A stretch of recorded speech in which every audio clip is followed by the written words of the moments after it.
Hello, everyone, and welcome to another episode of Ivy Games Weekly. I am very excited about this episode. Before getting into games, if you had told me that I would be excited to talk about a plastic insert that holds game components, I'd have been like, oh, that's interesting. But when you get deep in this hobby, you get real nerdy about where all your little components go. And so we're going to be talking to a master designer of Trayz, Bryce Cook, today. But before we get into that, I wanted to talk about our giveaway today. We didn't do a giveaway last week because Zach beat me at Failed Fate. And anytime Zach wins anything, that means we're not going to have a giveaway and everyone's unhappy. I only do giveaways when I win things. That's not true. We just forgot to do a giveaway. But today we were doing a giveaway, but we're not going to be live next week at all. We're on vacation. So we're going to be doing a giveaway the second week in June, and that's going to be for a Kickstarter exclusive edition of Moonrakers. You have to say something nice about our guest Bryce in the comments in order to be eligible for that. So I expect lots of amazingly nice things to be said about him. Speaking of Bryce, I'm going to introduce him to y'all now. Hi, Bryce. Thanks for coming on the show. Hello. How's it going? It's going great. I'm also joined by Zach Dixon, of course. I am also here. Co-host. Yeah, he is also here. I also exist. We're really pumped to be talking to you today, Bryce. Thanks so much for not only coming on the show but designing Veiled Fate's insert. So we love you for that. Yeah. Well, I'm just here to regale you with long-winded tales of banal minutia. So let's begin. Well, begin by telling us how the heck you even got into this world of creating inserts. Like this is not something that I imagined you were 5 and you're like, I'm going to grow up to be an insert tray designer. So do you want the long version or the extra long version? Let's go with the medium version. Just kidding. I actually kind of got into this by accident, really.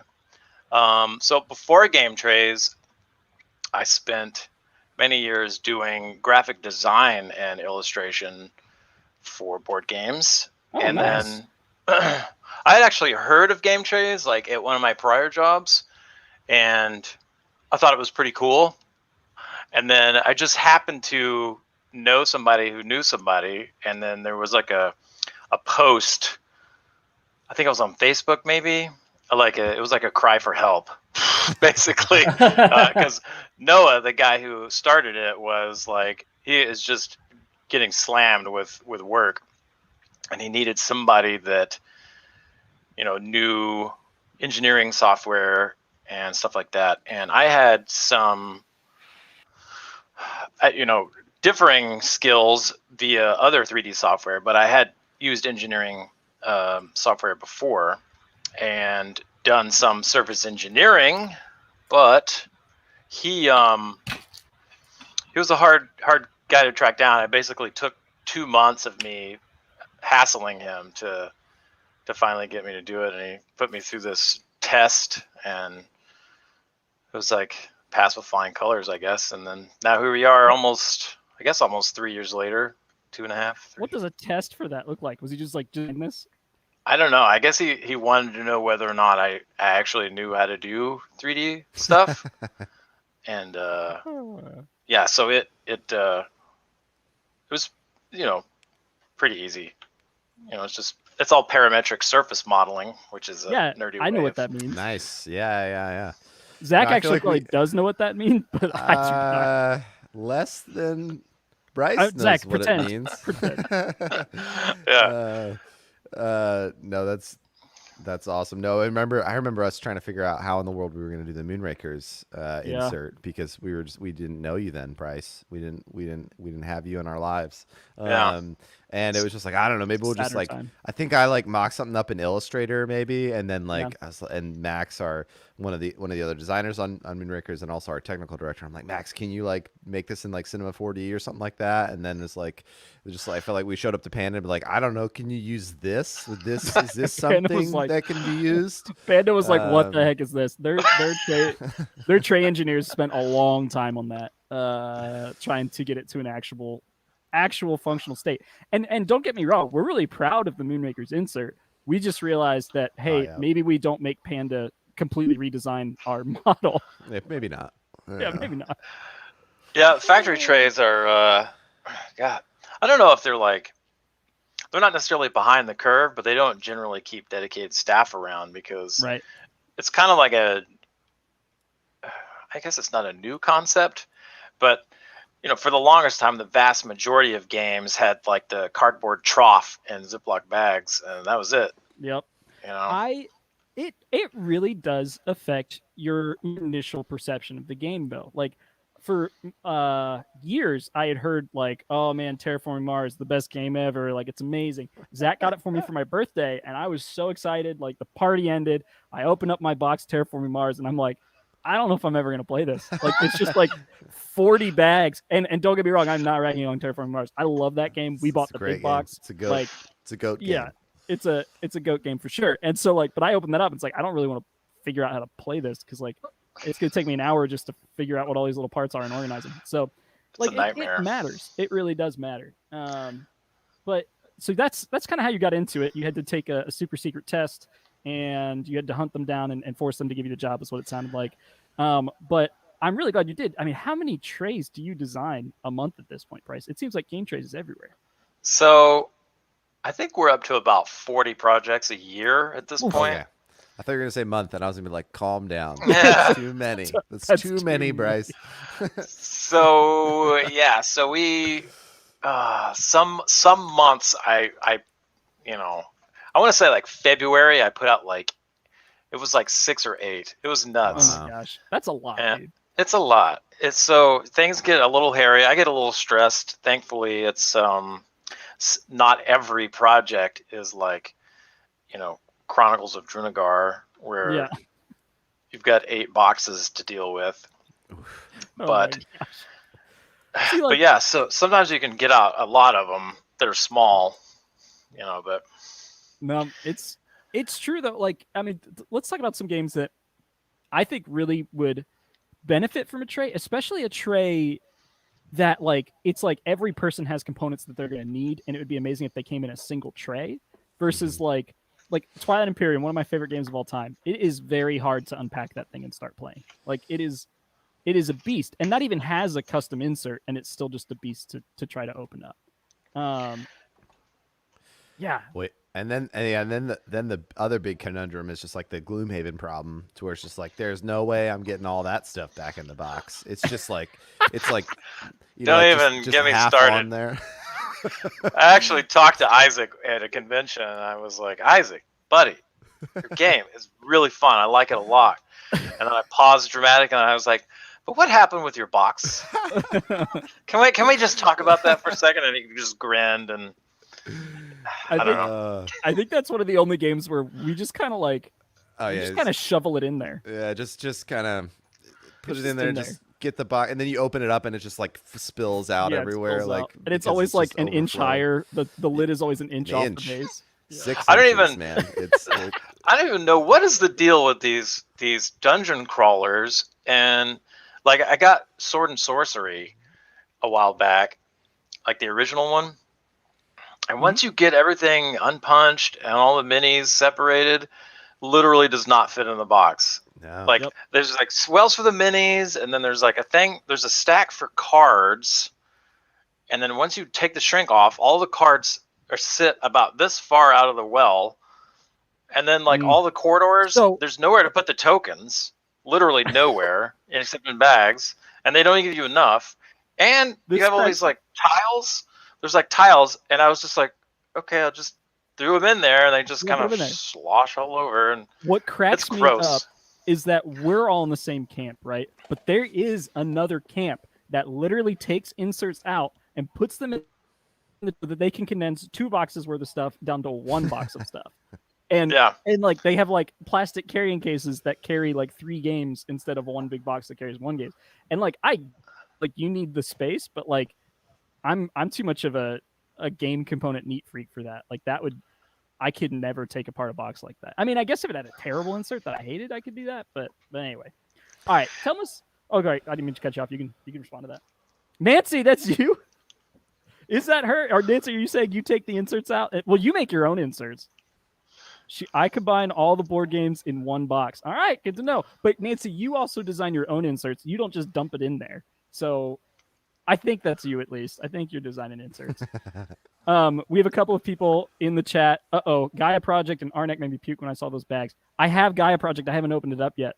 I now will prepare myself ready. for that. Yeah. Yeah, I'll prepare What's myself. I keep seeing Arnak. Everyone's talking about Arnak, and I'm like, what is Arnak? And I looked it up, and I was like, okay, it's Arnak, I guess. Yeah, like okay, so it and Dune Imperium get compared a lot. I have played Dune Imperium. I have not They played don't- Arnak. It I've didn't heard look like the same game at all, though. it's like the worker placement meets deck building is like why people compare them. I think. You just described So- like 4,000 games. Nancy said Arnak made me cry. Oh no. It might be that they just came out at the same time, Bryce, but everybody, I never heard a sentence where one person said one of those, but not the other one. It was just constant. Like, and I've only played Dune Imperium. I own Dune Imperium. I haven't picked up Arnak yet. I've heard Arnak has higher quality. That's fun. That's a koala. Quality. Yeah, a higher quality base components, but apparently not an insert. So That's the exclusive add-on is the koala. the koala, yeah. I'm Better gonna keep make it a alive koala with game eucalyptus. just based on those. Yeah. We're making a game called Quality now. It probably already exists, right? That's like a pretty common phrase. People, or not phrase, but like joke people say. Anyway. All right. You're a tastemaker over here, putting koalas in board games. Yeah. I feel like it's normally pandas, so we'll let that be. All right. Table that discussion. Tell us about the process, because what my experience working with you is I throw a bunch of game components at you, and I'm like, make a Austin's turning into a robot. It's He's just turning turned. into pretty he's way turning robot. into to a exist in robot. a box. Thanks, Bryce. This is beautiful. No. Oh no! All right. All right, can you hear me now? A little bit. Huh. So you're little bit. frozen. So That's right, Zach though. had the frozen Zach. last time. Zach, take over. Yeah. So tell us about your process making a box. Usually I think what he's going to say is usually we just throw you this detailed list of beautiful instructions with very clear direction. And then your job is very easy when working with us, is I'm sure what he was going to say. But no, tell us a little bit about your process when it comes to making an insert. Right. So obviously the first is like initial contact. And then I need to, because we do so many projects every year, I have to tell people to assume that I don't have an encyclopedic knowledge of your game. Yeah. Unfortunately, it's difficult. And then, yeah, so we basically get a huge spreadsheet of components and art files and die lines and things like that. And if the deal goes through and we start working on it, then all of the components basically get made. I have to recreate the entire game down to the last cube, and we basically start with the box. You say, hey, I've got a box that's this size. Most people have a box size in mind, and then you kind of like put everything in there and float it around and see like how much airspace you actually have, and then you start deriving the trays around it. Usually start with like a base tray, which is like usually the bottom tray, and those can be either super simple or incredibly complex, and then you get a series of trays that are resource trays or miniatures trays or trays that are lids for other trays that also have lids, which are like inception trays, and trays inside of trays that all share a lid. It just goes all over the place with these things. When you said they get a box size, usually they have a box size, I couldn't help having a little bit of a panic stab in my chest. Because we definitely didn't. The war stare. We definitely didn't. I didn't give you the wrong size box, and you designed all the trays, and then you had to change it for Veiled Fate, right? That didn't happen. That's not a thing. No, Yeah. it wasn't just. This wasn't just recently either. It wasn't this week. Within hours of this conversation. Yeah. No. Well, now you have to tell him. Now you got to tell him what happened, because you opened this can of worms. So Let's commiserate. Yeah. So there's problems in every production. It's normal. It's just not normal for it to be this bad or his fault quite so much. So Zach really screwed up, and I'm just kidding. it was rough. It was totally Yeah, throw him under the bus. So when you start this process, like Bryce says, he gets a list of all of the components with dimensions and what they're made out of and everything, and then a box size, and he plays and fits everything in, and he makes this puzzle of an insert. And I happened to give him a box size, and then we got our prototypes made, and we were talking, and I didn't quite like how one of the board pieces fit in, and so I changed the box size, which is great. Panda changed the box size, everything's wonderful, but no one told Bryce the box size had changed. And so we inserts Poor are made Bryce. last We're in so sorry. production. It's like the very end of the process for production, right before they go to assembly and everything. And so Panda came to us and they're like, "Hey guys, this insert's the wrong size." And I'm like, "Well, Bryce screwed up then because I did everything right." Dag nabbit. Wow, he threw you under the bus hard. That's Okay, rough. it was actually my That's rough. fault. It We was provided Bryce. Go ahead. I don't want you to take complete blame because it You're a was nice a person.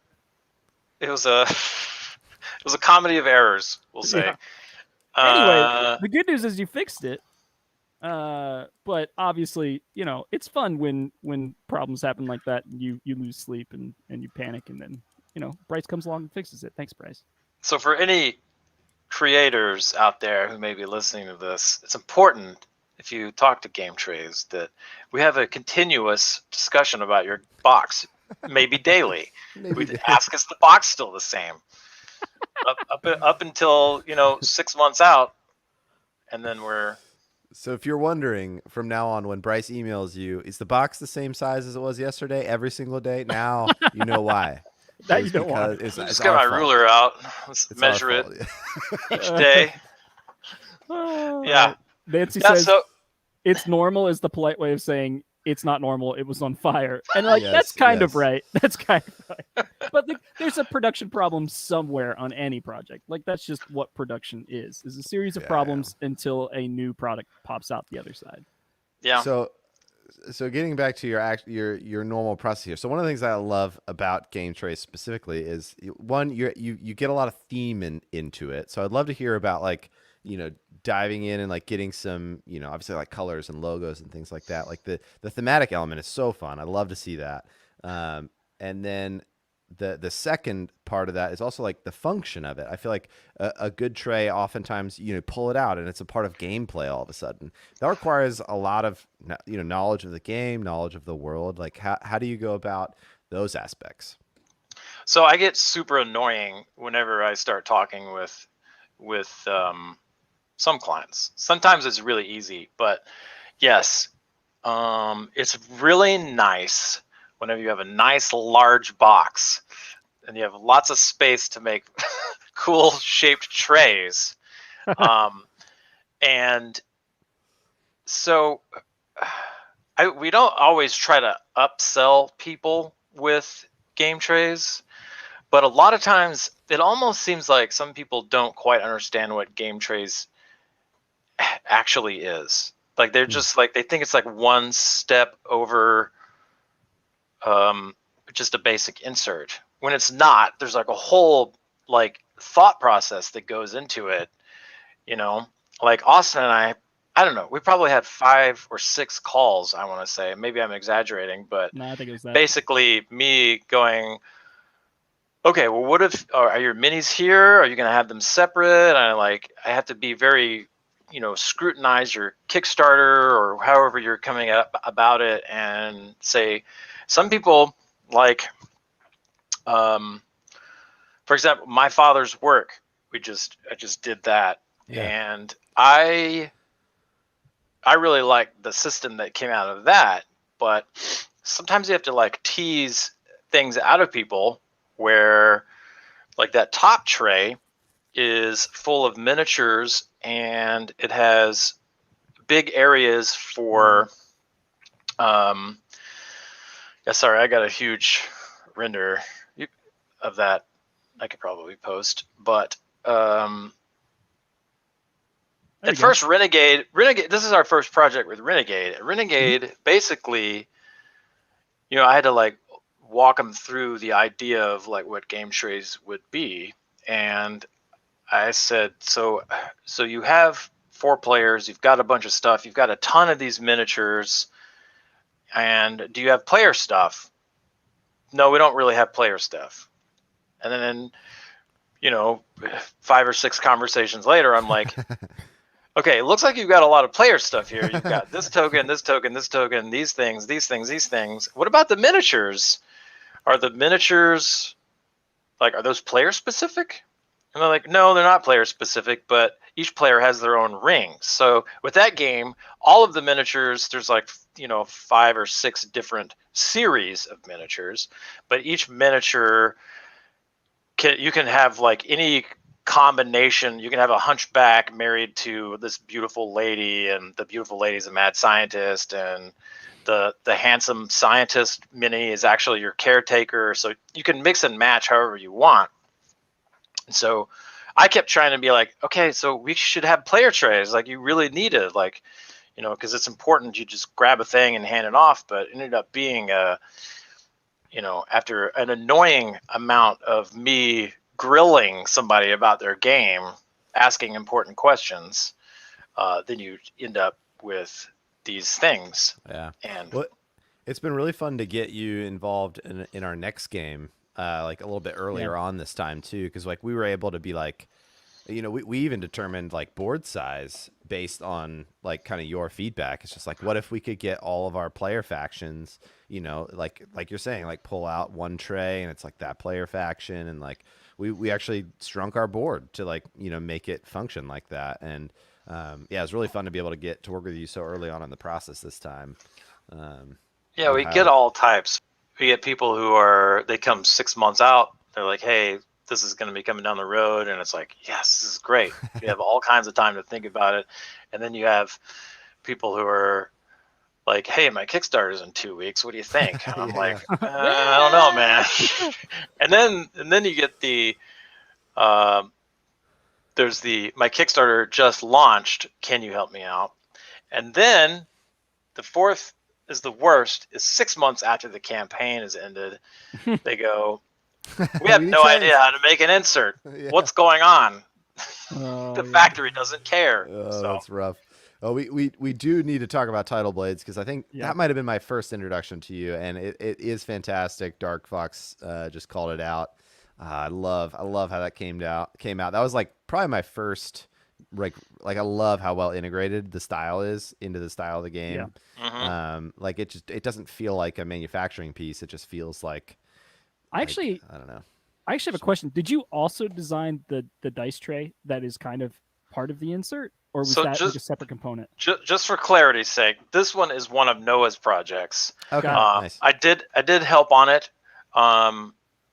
There's some projects that are 100% his, 100% mine, and then there are projects that we kind of like, we do a little bit of stuff on each other's work because it's just so many projects happening.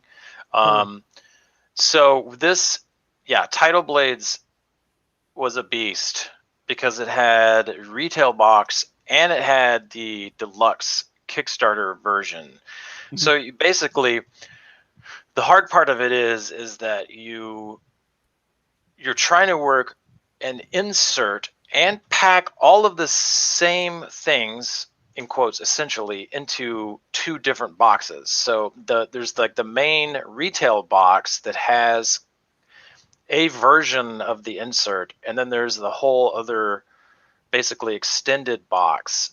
And this can cause huge problems, and Tidal Blades had a massive amount of problems. That was a 9-ox, I think. Yeah, it was 9-ox. So you come back and you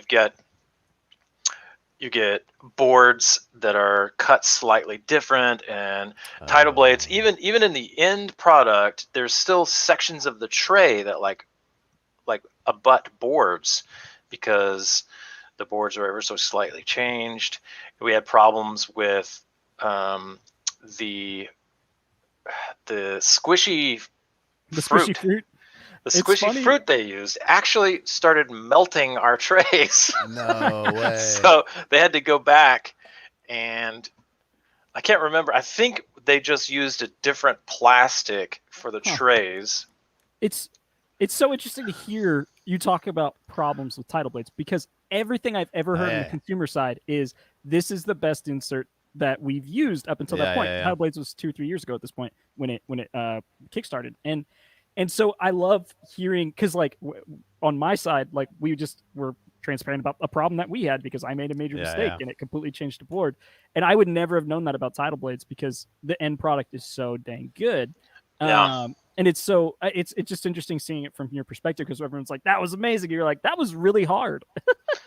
So that's one thing that it's so hard to get across to consumers is the amount of problems that go into it, because you're like, I don't know, it's like making a TV show or something. Like there's something's gonna go wrong, somebody's gonna get sick, you're not gonna be able to like get part of the town closed off for a shoot or whatever. I don't know anything about TV production, but I'm sure there's a mountain of problems.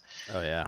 And it just comes down to like the weirdest things, because you could just get a box and you could throw your junk in there, or you could do the cardboard trough and kind of make it work. And then there's like the factory trays. No offense to some factories, but they don't It's not do their specialty. diligence. They do everything. They do a lot of other stuff. Yeah.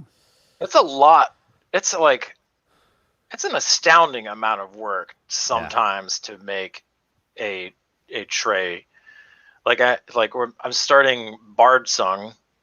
That one's coming up. Nice. And they're like, it's going through the production, and I'm like, I've played this game a couple of times now, and it's such a cool game. Like it's like I was talking with Sherwin, basically the guy who's designing the meat of the game, and I was like, you've just distilled everything down to this sweet syrup, and we really got to make this package. Like the head designer basically told me, he was like, I want this to be like the Christmas morning effect or whatever. Nice. So so the opposite of your Terraforming Mars thing, where you take the lid off. When you take the lid off, it's like a directed, scripted thing. You're like, take this out, take this out.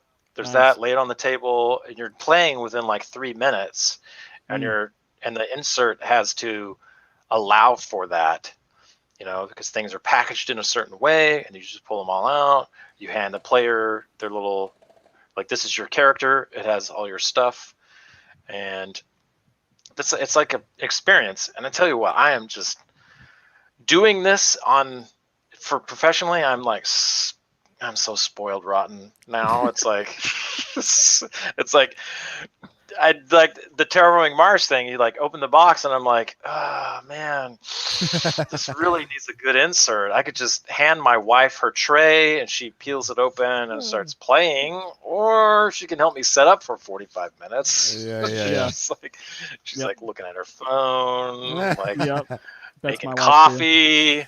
Coffee, yes.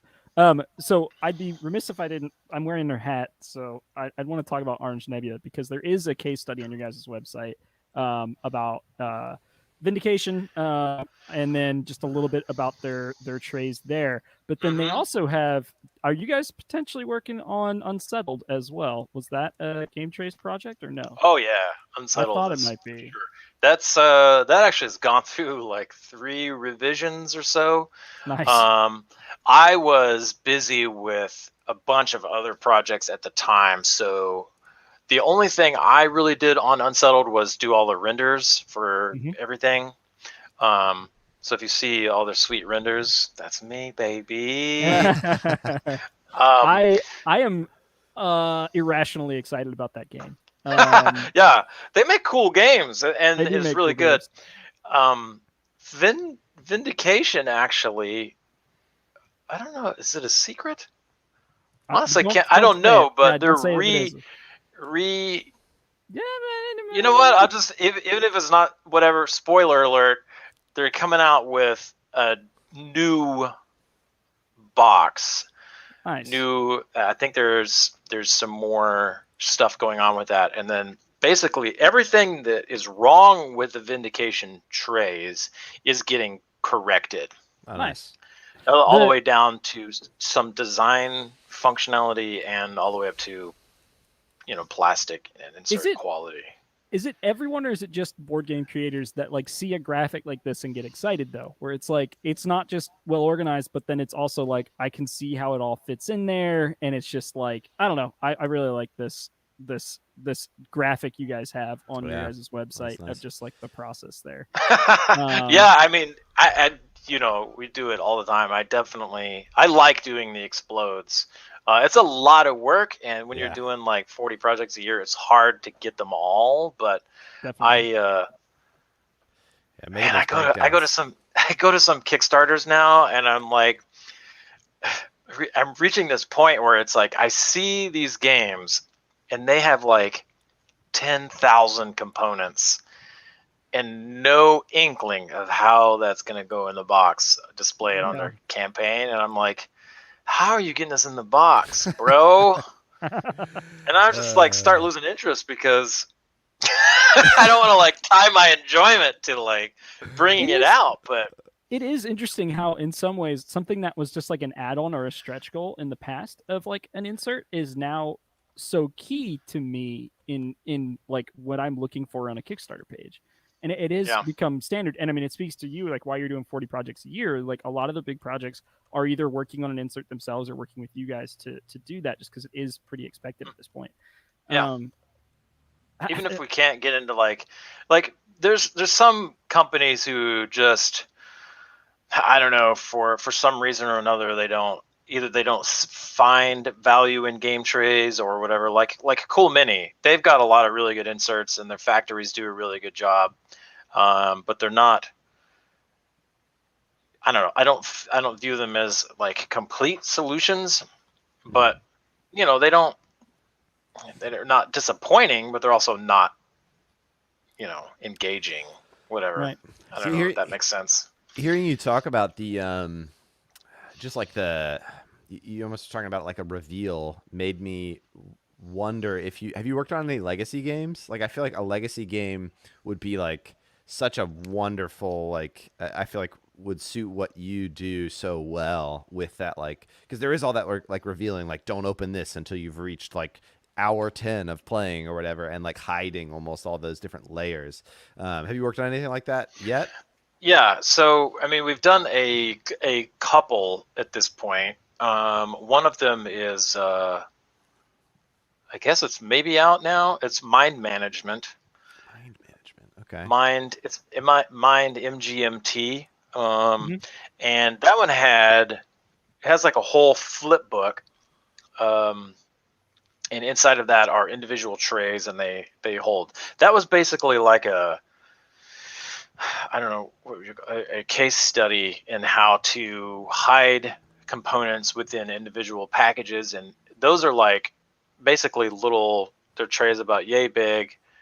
They have a clear lid. And the way they did it was really cool too, because they have comic books, because it's based off of a comic. The interior of those has a little comic book, and it sits in the lid, and we had to figure out how to get those in there, and we had to design a tray that was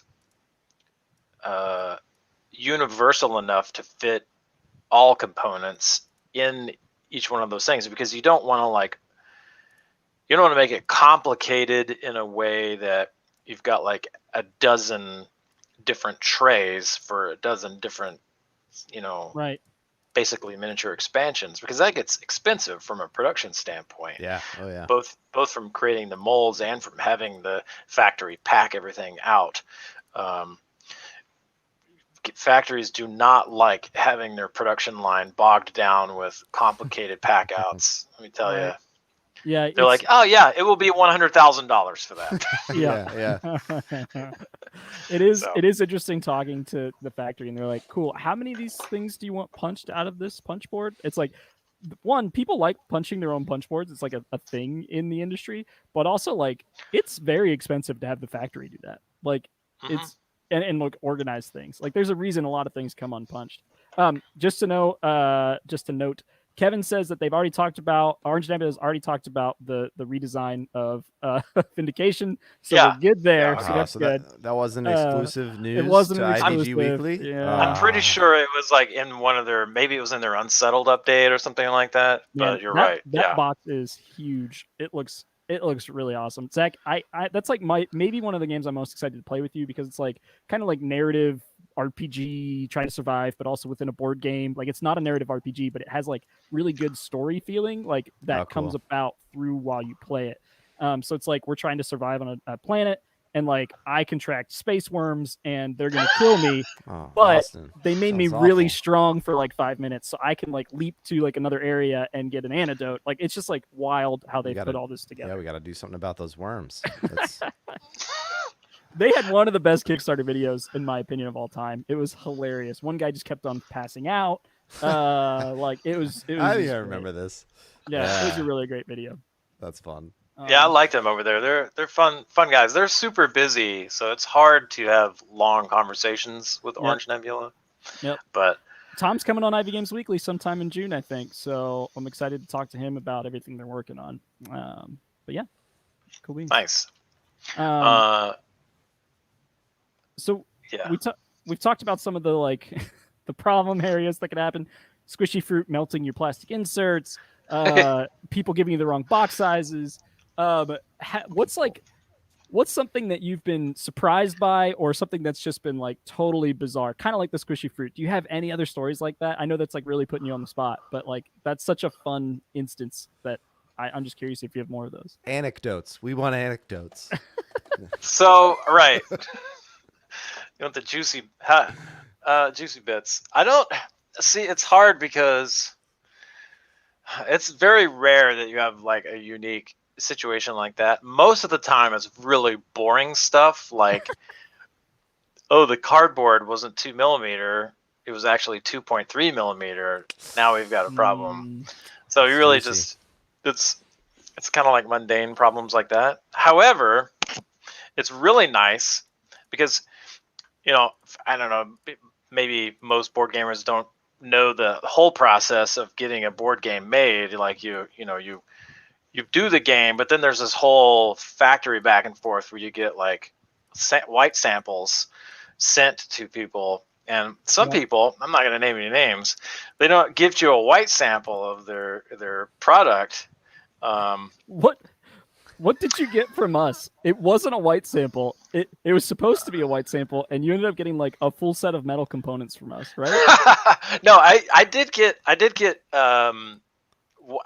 paperboard stuff from you, but that was after I got your sweet minis that maybe you got them all, maybe you didn't. Yeah. I just remember you calling me. You're like, did you mean to send me all these metal components? I was like, no, I need those. I have to approve those. So you like had to go to the FedEx and air them to me like next day shipping. It was all caps, panic, Austin, scared, sweating. I could feel the sweat coming through the email. Nope. But then I don't even remember where I was going with that. I'm sorry. Sometimes people don't send you white the blank paper components. Yeah, so there's that whole middle process where people like they're complaining that the game is late and the factory is, still trying to figure that out. Yeah. It sucks. Yeah, it sucks being on the inside. You don't get to just complain willy-nilly. Yeah, you know why things are taking time, so you can't complain as easily. Yeah. You can't complain about anything anymore. We see how hard it is. Yeah. Like you just get a pleasant surprise a couple of years down the road when a game shows up. You're like, oh, they must have had some problems. I mean, we back a lot of Kickstarters, and there are maybe 5 that I like track religiously, where I'm reading every update and I'm wanting to know when it's going to get here. The rest I'm excited about, but I've just learned that like it's very hard to get a game to market, and it just takes time. What are you looking out for? Well, Unsettled is one. I've got a couple others. Let me think here. Dead Reckoning is another. Really excited about Dead Reckoning. What else well, this one doesn't really even count, but I really want some new dice. So the Wormwood collab with Dispel, I really am going to be following that one closely. I had a nerd moment this week because Bard's Song actually has a series of dice, and I actually had to go through and design. I actually made procedural dice that I can like resize to any size. So That's if you cool. guys need any D20s or D12s, I can make them any size. You could have 300 millimeter dice. I'm in. I love dice. So if you want to make us I don't even know what I would make it for one of our games for. Maybe just like a Veiled Fate dice. It's a D20, and the only reason it's Veiled Fate is the 20 is the laurel. Like that's it. That's the only thing it matters about. Yes. So options, I can engrave any face procedurally now, so it's good. This actually brings up something else I wanted to talk about. I just played Mosaic last week. I played last Friday and had a blast. And there were some really cool minis in that game. And I was like, oh, I wonder who made these. So I went on the Kickstarter page and you played it. Oh, I did play it. I'm sorry. I played it with Alex from Board Game Co. And it was it was a great game. I mean, it does fulfill we didn't quite finish it in 2 hours, but that's because we did the learn as well. But the action selection is snappy. People's turns go very fast, but you have a lot of like the feelings of a Civ game, and it's really fun. It's area control more than actual straight up combat, but I like it a lot. Glenn is all about making sure nobody's just sitting around twiddling their thumbs in his games. It was very quick. Anyway, but I looked up on the Kickstarter page. I wonder who did their minis, and my friend Bryce made those, and I was wondering if you'd ever heard of him. Yes, that's Dr. Jekyll, my twin. So you don't just make great inserts; you also have made some really great minis. Yeah, you also sculpt cities and minis and towns and ports and all kinds of stuff. So long. I've been doing 3D for 22 years now at this point. Actually, my original degree was in 3D production animation. Oh, wow. So I go way, way back to when 3D Studio Max was version 2.5 when I started. Super old school. That was like all there was. And then Maya came out for student use. They actually started, you start using Maya about a year after I started. It was like, God, I want to say it was like $18,000 per license for Maya at that time. Yeah, it was nuts. So get to learn that in school, and then years go by, and then I actually stopped doing 3D, which actually I didn't stop. I stopped in quotes. I went and learned illustration, 2D, because at the time all of the 3D artists that I worshipped were all just amazing 2D artists. So then I went and studied and got a master's of fine art in illustration. And then that whole time I was still keeping up with 3D because 3D is constantly changing. Oh yeah. So my background is actually, sculpting for games, things like that. Nice. We're doing ZBrush these days, or what do you? Oh yeah. What's your tool of choice? Yeah, nice. So ZBrush. I didn't learn ZBrush for the longest time, and then I had a ZBrush, and I had a couple of really, that in Family Guy when Peter fights the chicken. I have no idea. Man. I'm sorry. He basically fights the chicken man to death for like 20 minutes. It's like for like a couple of years, I was just like, if you're not familiar with ZBrush, it's like if Maya and 3D Max and Cinema 4D and all these guys are like going this way, ZBrush is like, hey, going that way. Yep. It's just so wacky. Like I didn't understand like why it was doing things and why things were named certain ways. And I was like, why would you do this? And then slowly over time, like ZBrush like just starts molding your brain into like a special kind of putty, and you figure it out. And so I use ZBrush all the time now. Yeah. I love that Zach. So Zach obviously is a creative director in an animation studio, understands most of the words you're saying, and I don't understand most of the words you're saying. And then Robert from the chat was just like, I love it when people really into something talk about that thing, even if I have no idea what any of the words mean. The discussion is immensely interesting, and I completely agree. Where I was just like, I don't know what any of those words mean, and Zach's like, yeah, zebra. Yeah.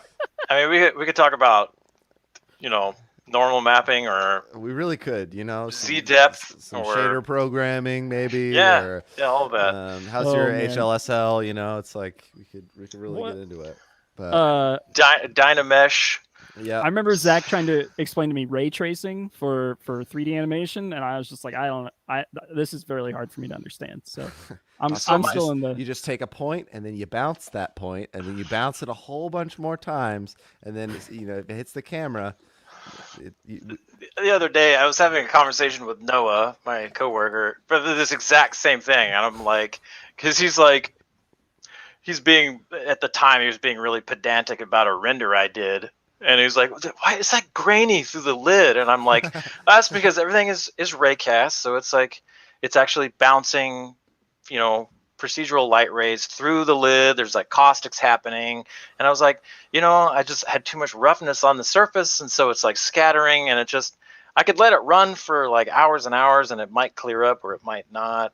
And so then I had to have this whole conversation with him about the difference between ray casting and ray tracing, and it's just fun stuff too. And he's like, oh, okay. Yeah. We got a couple of comments in the chat. Someone said, or Brian Sanderson said, I think I pirated a copy of Maya in college. I remember hearing it was $20,000 program, and I think I made a hammer with it. Nice. Yeah. You can subscriptions now. It's great. All subscription-based, it's still kind of expensive, but I'm actually surprised by how many people in the chat know what we're talking about. Like Aaron says, I love a good normal map.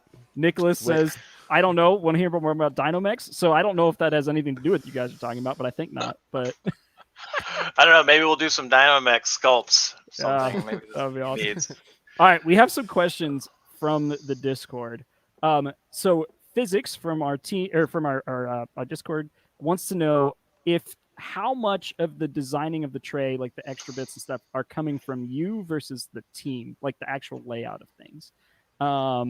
Which team? So the team, like us being the team, you being the designer. How much of that is us versus you? 98%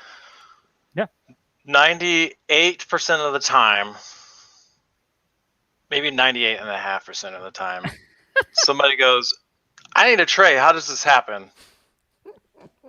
And I go, well, give us your components and we'll make some advisements. Otherwise, other people they have stuff to do. They don't have time for this. It's kind of like the guy saying, well, maybe this is a bad example. Maybe a really disinterested person having a house built. Right. Like the reason I say it's bad because most people are like picking cabinet colors and things. But on our side, like us try to tell you how me specifically, Zach designed a lot of the Moonrakers tray, could actually make a good tray. Me, on the other hand, me trying to tell you how to design the tray would have been like a child trying to tell someone how to build a house. Like, it just wouldn't have been helpful at all. And I think we had very, very little input on what the Veiled Fate tray would look like. Mostly it comes down to me asking, like I said way earlier, just an annoying amount of questions. Like, how many decks have you got? How many cards are in that deck? Yeah. Do these decks come apart? Are they split over a period of time in the game? What color? Do they have different backs? It's all like, that's just an example of cards. It's some people are just like, it doesn't matter. We'll just stick them all in one thing. Who cares? And then some people are like I need to have this deck, this deck, this deck, this deck, this deck. We're going to have dividers. So, there's a varying amount of input. How it sits necessarily, that's more so hands-on than, it can be, I don't know. There's like a weird level of professionality that comes into it where basically they trust that we're going to find ways to put things together in an interesting way. And usually they're like, well, crap, this is far beyond what I ever envisioned. Great, let's do it. Yep. So, and like the second part of physics question, see, he wanted to call out Parks, which I brought up on the screen. He said it felt very tied to the game itself, the theme of the game, versus just being an efficient storage process. And he wanted to know if that was driven by you or the Game Trayz team, or whether that was like them, like we want this to look like a tree, or we want this to like really fit in with the theme. Like, is that a combination of the teams, or really on one side or the other? Yeah, that was definitely all us. No one. That was like one of the early projects too that we basically collaborated on. And that log tray went through a couple different iterations. And it's interesting too because it's one of those early trays where you try and not just make everything squares. And it's they actually had enough space in their box, and the box is not very big. No, it's a small box.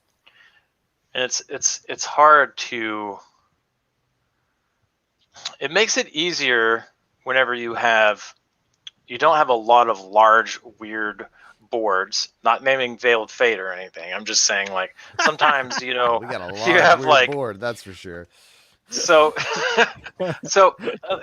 it's getting to the point where you get people and you try to advise them, like my father's work, for example. There was really those three big scenario boxes that they have in there were they were an off size. So they basically, you couldn't stack three of them across like they're in the box now. They were too wide by like 5 millimeters. And I was like, do you realize that you can't actually fit these in the box? There's only one configuration, and that's like stacked in a weird pyramid. And so we had like, knock that back and forth. And then with Parks, you've got like this cool symmetrical thing going on, and also you've got the way that it sits on the table is very similar to how it sits in the box, Yeah, so. That's awesome. I definitely think Parks specifically is very famous for its insert. Like, people talk about how beautiful the components are and how beautiful they're laid out in the box all the time. So yeah, I think that's probably one of the more famous ones you guys have done. That's a Panda production, and when we got that, Panda did such a great job. They had like basically, Panda's like one of those factories that would send them a tray and they're like, cool beans, we got it. Oh, nice. And we got the sample for that, and I pulled it out, and those log trays, I was like, holy cow, these are so tough. You could like stand on this thing. You could put them on and use them as shoes. Yeah. They were so tough. It was good. It was like a really solid production. Most of the time, you're going to find people, like, if there's something going on with Game Trayz, we have very specific engineering and plastic standards. Either the factory is like trying to cut corners and the plastic is flimsy and just terrible, it's like crushed or something like that. Either the production has got like some weird thing going on with it, or they're trying to just like cheap out on stuff, and it's really annoying. Like, we had this problem with Reavers of Midgard, where the factory, against all rational thought, decided that they would get cheap plastic that was too thin, and so it didn't fit the lid. It didn't snap on. So they decided that to keep it from coming apart and transport, they would wrap it in rubber bands. So here's one of the things. So they decided they were going to wrap all of the thousands and thousands of trays with rubber bands. And so by the time they got to America, the rubber bands had basically like crushed all of the trays. Oh yeah. It was disgusting. Not only did the lids not fit, but they're just demolished. And so Gray Fox had to get a whole new set of trays ordered, and it was a debacle because it was a factory decision. But it makes it look like Game Trayz and Gray Fox decided that they were going to just be boneheaded about something. It was so annoying. It's like Zach and I said earlier, it's just really hard to bring something to market. And then it's also hard as the publisher, right? Because they didn't wrap the box in the rubber bands. And so they suddenly have all these boxes where it's like, we have to replace all of these inserts. Like, sounds awful. And that happens. Like that happens to people. And that's also hard for Game Trayz, right? Because Game Trayz's stamp is on that, but you guys didn't wrap it in rubber bands or make it with too little plastic. You just did the initial design. And so there's so many the stakeholders along the path. And a lot of times, and it is how it has to kind of be, the publisher kind of has to take responsibility for it, right? They have to be like, yeah, we messed up, we're going to fix it. And that's so hard as a publisher to do well, because rightfully so, there's pushback. Like, hey, this doesn't look like what you guys said it would look like. Yeah, it's really hard. I kind of want to do a sneak peek of the Veiled Fate tray. Are you okay with us doing that, Zach and Bryce? What are you showing? It's very much just the initial like trays and how they would fit in the box. It's very much a not pretty or marketing version of it. Is this a photo? It is this photo. I won't just explain it on the screen. So this is a little bit of how the different trays will fit. If you bought the minis tray with your plastic or metal, you'll get this tray. If not, there'll be like a foam component there. But then all of this kind of nests down inside. You see the boards on the base tray there. This is before Austin made the gaff with the extra 17 millimeters on the side of the box. But, or 13 millimeters. I think it was 13 millimeters. Anyway, but I'm really excited to see this final product. That's amazing. Yeah. So the base tray will be slightly different. The overall tray is the same. Just there's an additional bottom to it now. Nice. We had to but that extend it a little bit. It was no one's fault. It definitely wasn't my exclusive fault that could have been easily avoided with one email. That's production, like we've said. That's production. But I'm really excited about this. Moonrakers. So Moonrakers, we love the insert that we made, but it is one insert. I think making this many inserts and this many interlocking pieces, it would have just been so hard without the expertise that you bring. So Bryce, I'm really happy that we met you and that we know you. This actually leads me into a question from the Discord, which is, as if someone were to want to make a game tray, how would they go about that process? Would they just email you guys on your website? Do they need to know somebody? How do they go about that?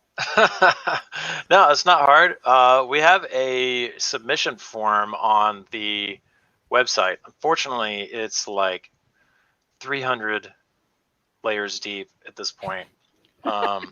We try to get to everybody's projects. But right now we got to be a little bit choosy because not only are we dealing with new people, but we're also dealing with returning clients, which is that in itself is becoming that's a lot. As many projects as just us, for example, we booked you once for Veiled Fate, and then right after that booked you for a Moonrakers expansion and our next game, Mythic Mischief. Like, it just multiplies from there. Yeah, it starts adding up. We've got a lot of really cool repeats, like Tim Fowers. He keeps coming back. There's a lot of, or Ted Alspach from Bezier Games. These guys are just like, you're in a fight as a first-time creator. You're fighting against these dudes who've been doing this for like 20 years and they're like masters, and they put out like 3 or 4 games a year, serialized, and it's all awesome content. And they just at this point they're on autopilot. They basically just say like, here's these projects coming, here's the projects coming, here's the projects coming, and they just, you just keep stuff in the pipes. And but I really like new creators to come to us because and it's also an investment, right? It's an upgrade. So it is. It is not cheap. I'm not going to put you in the spot and ask you for pricing, but like just for an example, like just the design of the tray is going to be thousands of dollars, just depending on how many trays you have and things like that. Like, it is not going to be like a few $100 and they'll design you a tray. Like, it is many thousands of dollars to get a really nice tray design done. If you have more boxes, it's going to be many more thousands of dollars than that. So it's just like, it does take a lot of time to design these things. Like, Bryce is a talented professional that has tons of experience doing this. This is not something that anyone that has a 3D background can do. And so it is definitely a specialist thing. And so if you're a first-time Kickstarter creator, or if you're backing a first-time Kickstarter creator, I don't necessarily think you should expect them to have something of Game Trayz quality, because it's very hard to attain that. But if you can do it as an add-on, or if you can, well, not as an add-on, if you can do it as a stretch goal, or if you can do it from the get-go, I mean, we're ridiculously excited to have that insert in Veiled Fate. So yeah. Generally, Game Trayz at this point is very mature, and it's a big ask for some people, and you're paying basically surface engineers to design something for you. Mm-hmm. It seems on the surface, it seems like a simple process, but it's hours and hours and hours and hours and hours of work.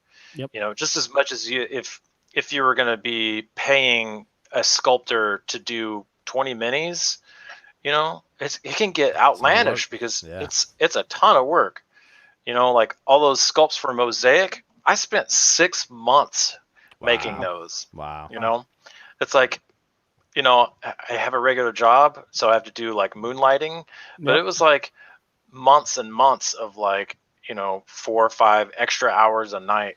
So if you can imagine doing, simple trays, might not take a ton of time, but if you're a first-time creator and you're like, hey, I got Gloomhaven 2 coming out, and just get ready, because if you got hundreds of minis, you already know that cost. Just imagine like trying to like make them all float inside of the thing, and it's a process for sure. Awesome. Some people are they take it in stride, and some people are shocked. Yep.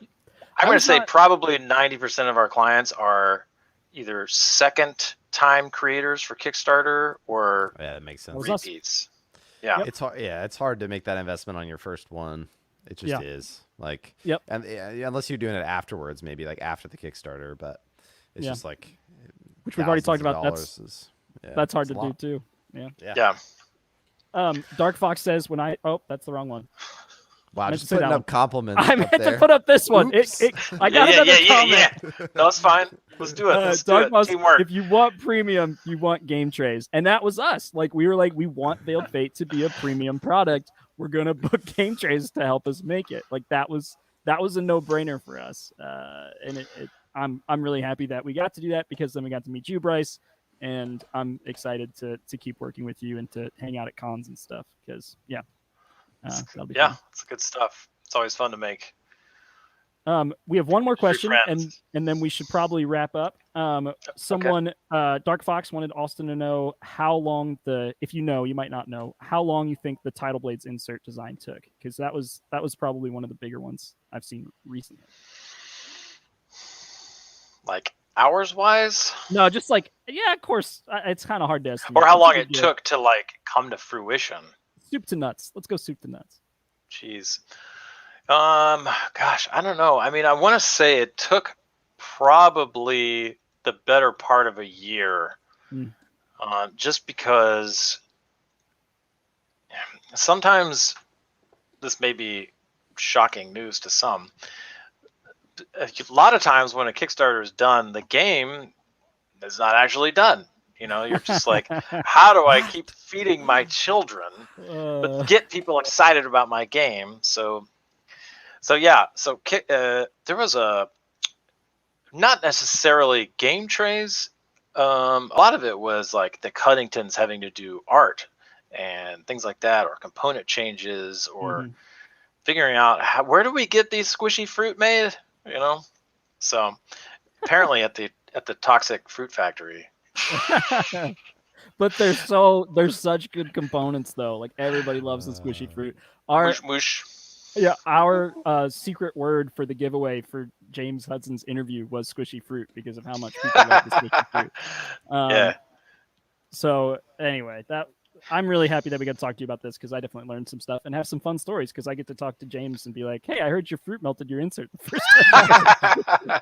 That's insider info. That's like yeah, that'll be a fun dinner conversation next time I hang out with him. So, but anyway, Bryce, thank you for coming on the show. Yes, thank you. at least it wasn't radioactive fruit. Like Yeah. Oh yeah. That would have It been. was melting. I heard it was melting it because it was made out of plutonium. Is this correct? Oh no. I feel like that would pass inspections, no problem. Anyway, it's been great chatting with you. This is basically our phone calls whenever we talk about Veiled Fate. We talk about Veiled Fate for a half hour, and then we just talk about random other stuff for a half hour. So I knew that I wanted to have you on the show just to have this conversation. But I feel like I had talking points, and we never even. We had talking points. It was like we nerd just didn't culture really do stuff, them. and I forgot. Oh yeah, Well. do you want to ask what's your favorite? Do you want to ask a question, Zach? I'm cutting. Oh, I was just like, what? Before you go, what's the last game you brought to the table? What you been playing recently? I'm probably gonna get murdered for this, but my wife picked up a secondhand copy of Settlers of Catan, but it was Star Trek Catan. Oh, okay. Okay, that's you won't I've get never murdered played for a that. themed People, Catan. people like the star like the space version of Catan a lot more than they like the base game of Catan. Also, It Sam, actually, you're Sam's new just- favorite person. Yeah. there's some good things in there, like like in the very, very basic version of Catan, like a bad roll, you might not be getting anything. They just put in a ton of cool ways to offset that, so it never cool. felt like I was like, because I'm doing nothing. But you really have to kind of actively seek those out. So it still has some of the problems, but Awesome. That's Cool. fun. Well, thanks everybody for watching the show. Once again, to be eligible for a drawing 2 weeks from now, because we're not live next week, 2 weeks from now, you just have to say something nice about Bryce. It could be about his awesome mosaic minis. It could be about his inserts. It could be about just how handsome he is. There's a lot of options here. So remember to comment after the show is done, and that'll be for a Kickstarter edition of Moonrakers. Thank you guys so much for hanging out with us and learning about Game Trayz, and we'll see you in 2 weeks. all right, have a good one.